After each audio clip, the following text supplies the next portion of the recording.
இயேசு கிறிஸ்துவின் நாமத்தினாலே இந்த இரவு வேளையிலே உங்களை அன்போடு கூட வாழ்த்துகிறேன். பரிசுத்த ஆவியானவர் யார் என்ற வார்த்தையின் அடிப்படையிலே வேதத்தின் ஆதாரத்தோடு நாம் கர்த்தருடைய வசனத்தை தியானித்துக் கொண்டிருக்கிறோம். பரிசுத்த ஆவியானவர் நம்மை கண்காணிகளாக ஏற்படுத்துகிறவர் என்பதை நாம் தியானித்தோம். கண்காணியின் கடமை என்ன என்பதை கடந்த நாளிலே நாம் தியானித்தோம். ஒருவேளை கண்காணியின் கடமை பிரசங்கம் மற்றும் போதனை, மந்தையை மேய்ப்பது, ஆன்மீக ஆலோசனை வழங்குவது, அது மாத்திரமல்ல பிரார்த்தனை மற்றும் பரிந்துரை பிரார்த்தனை, எல்லாருக்காகவும் விண்ணப்பம் பண்ணுவது என்பதை நாம் தியானித்தோம். இன்றைக்கும் இந்த கண்காணியின் கடமை அல்லது சிறப்பான பணி என்னவென்றால், ஐந்தாவதாக விசிட்டேஷன் அண்ட் அவுட்ரீச், வருகை மற்றும் தொடர்பு என்று நாம் தமிழிலே அதை மாற்றியிருக்கிறோம். நாம் செய்து கொண்டிருக்கிற பணியெல்லாம் ஆலயம் சார்ந்த பணி அல்லது சபை சார்ந்த பணி. சபையை விசாரித்தல், வருகின்ற கர்த்தருடைய ஜனங்களுக்கு போதித்தல், ஆராதனை நடத்துதல் என்ற காரியங்களிலே நாம் தீவிரமாய் ஈடுபாடோடு கூட செய்வது உண்டு.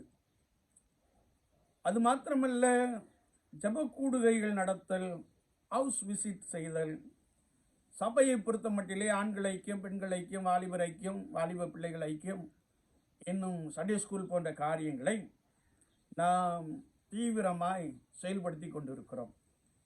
இந்த செயல்பாடு நிச்சயம் அவசியம். ஆனால் இந்த செயல்பாடை நாம் பார்க்கின்ற பொழுது we are in compound mentality, ஒரு சுவருக்குள்ளே நாம் சுற்றி வருகிற ஒரு காட்சியை நாம் பார்க்க முடியும்.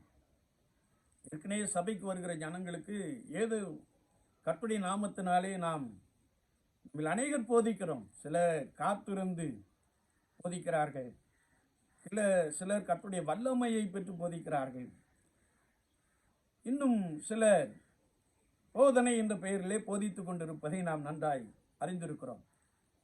ஒருவேளை அப்போஸ்தலர், மேய்ப்பர்கள், போதகர்கள் அவர்கள் என்ன நிலைப்பாட்டிலே போதிக்கிறார்கள் என்பதை ஒவ்வொருவரும் தனிப்பட்ட விதத்திலே நாம் நன்றாய் அறிந்திருக்கிறோம். ஞாயிற்றுக்கிழமை பிரசங்கம் என்றால் சிலர் ஒரு 3 புத்தகங்களை தேடி அதிலே உள்ள தலைப்புகளை எடுத்து பிரசங்கம் பண்ணுகிற நபர்களும் உண்டு. சிலர் கர்த்தருடைய சமூகத்திலே காத்து கிடப்பது உண்டு. சிலர் ஏதோ இன்றைக்கு ஆராதனையை சிறப்பாய் நடத்திவிட வேண்டும் என்ற எண்ணத்தோடு கூட ஜெபித்து கடந்து செல்லுகிறவர்களும் உண்டு.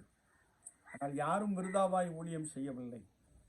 மெய்யாகவே கர்த்தரை பிரியப்படுத்துகிற ஒரு அனுபவத்தோடு கூட நம்மில் எல்லோரும் ஊழியம் செய்கிறவர்களாக நாம் அதிகமாய் காணப்படுகிறோம். குறிப்பாக இங்கே அவுட்ரீச் என்ற வார்த்தை பியாண்ட் த சர்ச் பார்டர். ஒருவேளை நான் காம்பவுண்ட் மென்டாலிட்டி என்று சொன்னேன். பியாண்ட் த சர்ச் பார்டர், அதையும் தாண்டி நாம் கர்த்தருக்கென்று பலமாய் ஊழியம் செய்ய வேண்டும். நம்முடைய ஊழியங்கள்லாம் ஏற்கனவே இருக்கிற ஆடுகளை நாம் நடத்தி கொண்டு இருக்கிறோம். இருக்கிற சபையாரை நாம் கர்த்தருக்கு நேராய் நடத்தி கொண்டு இருக்கிறோம், அவ்வளவுதான். ஆனால் அதை காட்டிலும் பிரதான ஊழியங்கள் இருப்பதை நாம் நன்றாய் அறிந்து கொள்ள முடியும்.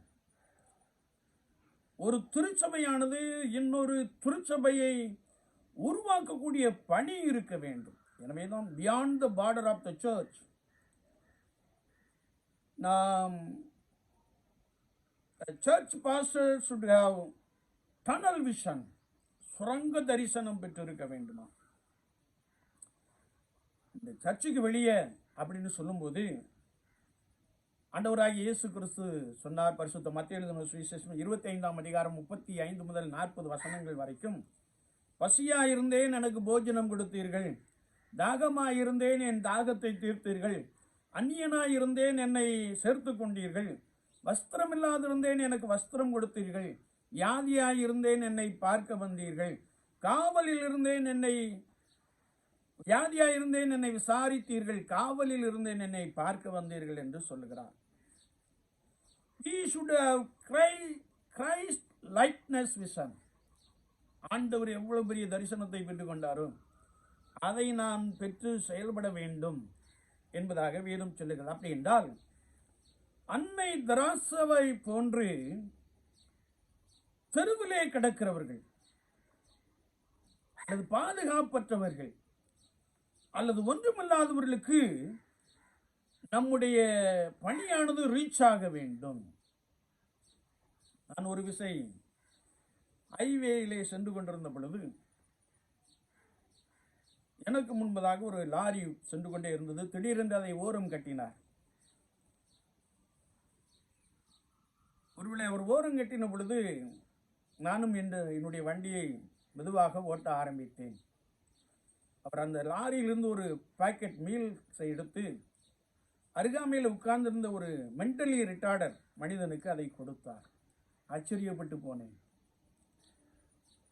ஒருவேளை மனதளவிலே பாதிக்கப்பட்ட ஒரு நபர், அவரை ஒரு லாரி டிரைவர் அவருக்கு மதிய உணவை கொடுக்கிறார்.